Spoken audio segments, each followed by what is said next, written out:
सुप्रभात मान्यवर, मैं डॉक्टर एन नीरज अपने चैनल बाबा होम्यो निलय में आप सभी का यथोचित अभिवादन करते हैं। साथियों, हमें है आपकी सेहत की चिंता, इसलिए लेकर आते हैं ऐसी वीडियो जिसमें होती है आप सभी के रोगों के समाधान से संबंधित कुछ महत्वपूर्ण जानकारियाँ। साथियों, आज हम लोग जानेंगे प्रेग्नेंट होने के लिए सेक्स का सही समय और सही तरीका क्या है। दुनिया की जनसंख्या कितना भी बढ़ जाए, लेकिन हर जोड़े की यह दिली इच्छा होती है कि वो भी माँ बाप बने। साथियों, लेकिन कुछ जोड़ों को यह किस्मत में हासिल नहीं हो पाती है कि वह भी माँ और बाप बन पाए। कारण कुछ भी हो सकती है, कुछ अंदरूनी कमियां हो सकती है, कुछ तरीकों का या समय की जानकारी का अभाव हो सकता है। आज मैं उन्हीं से संबंधित जानकारियाँ इस वीडियो में शेयर कर रहा हूँ कि वह कौन सी सही समय है जिस टाइम में अगर हम पुरुष और महिला साथी आपस में मिलन करते हैं तो कंसीव करने की संभावना बढ़ जाएगी, या उनकी सही तरीके पोजीशन क्या है। साथियों, बहुत से जोड़े ऐसे हैं जिन्हें कमज़ोर या कम स्पर्म काउंट होने के कारण कंसीव करने में दिक्कत होती है।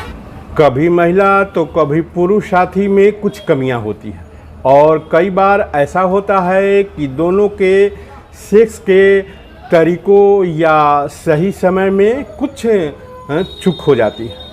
सब सही होने के बाद भी कंसीव नहीं कर पा रहे हैं तो अपनी किस्मत का दोष देने के बजाय दोनों पार्टनर को साथ मिलकर कुछ एफर्ट करने की ज़रूरत होती है।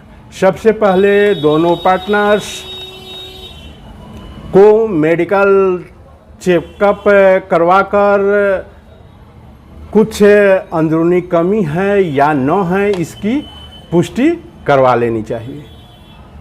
ओवरी से एक बार रिलीज होने के बाद ओवुलेशन स्टेज के दौरान एक फ्लूपियन ट्यूब से यूटेरस यानी बच्चेदानी की तरफ चलने लगता है। एक लगभग 24 घंटों तक जीवित रहता है। वहीं एक स्पर्म फीमेल बॉडी के अंदर 5 दिनों तक सुरक्षित रह सकता है।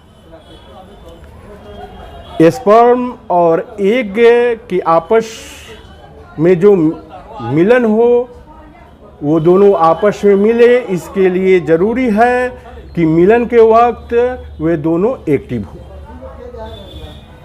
वरना कंसीव करना मुमकिन नहीं है। इसलिए कुछ बातों का अगर ध्यान रखा जाए तो कंसीव करने में हेल्प करती है।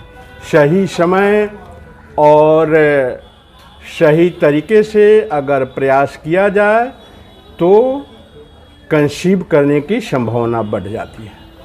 साथियों, प्रेग्नेंट होने के लिए जो सही समय है, आइए उसके विषय में जानते हैं।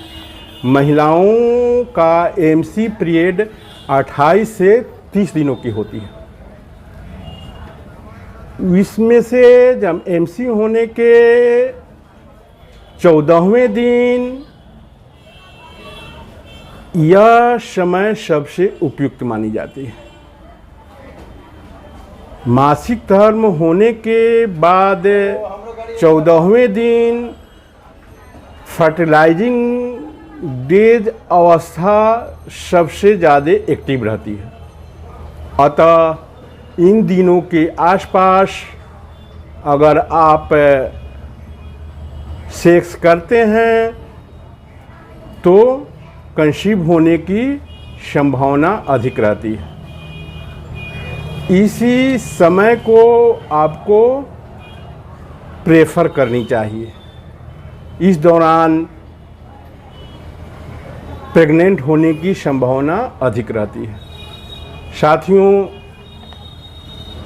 अगर कुछ महिलाओं की वज़न अधिक है तो कंसीव होने में दिक्कत होती है, इसलिए महिला अपने वज़न को कंट्रोल में रखे। साथ ही अगर वो कहीं केमिकल वाले जगह पर अधिक रह रहे हैं, जैसे किसी प्रयोगशाला में काम कर रहे हैं या किसी फैक्ट्री में काम कर रहे हैं जहां केमिकल का इस्तेमाल अधिक हो रही हो, तो उससे बचे। साथियों, सेक्स के दौरान पुरुष के साथ साथ महिला को भी ऑर्गेजम होना बेहद ज़रूरी है। दोनों को क्लाइमेक्स तक पहुंचने से कंसीव होने की संभावना बढ़ जाती है। साथियों, सेक्स करने के बाद कभी भी किसी भी समय किसी भी पोजीशन में स्त्री कंसीव कर सकती है।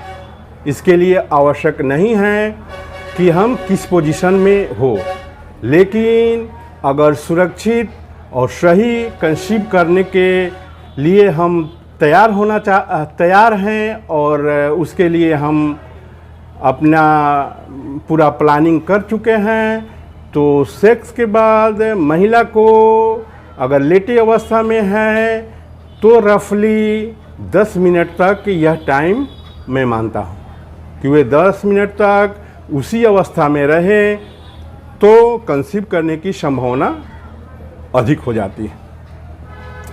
साथियों, जिन्होंने भी अभी तक मेरे चैनल को सब्सक्राइब नहीं किए हैं, प्लीज़ मेरे चैनल को सब्सक्राइब करें। साथ ही अगर वीडियो अच्छी लग रही हो तो उसे लाइक भी कर दें।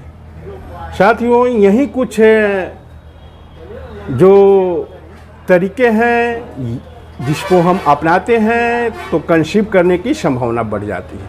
और वह पीरियड जो मैंने बताया सेक्स करने का, जो पुरुष और महिला साथी है उनके मिलन का सही समय एमसी के 14वें दिन या जो समय है या कंसीव करने के दृष्टि से बहुत ही महत्वपूर्ण समय है, इसलिए इस समय को आप इस्तेमाल करें। थैंक यू, धन्यवाद।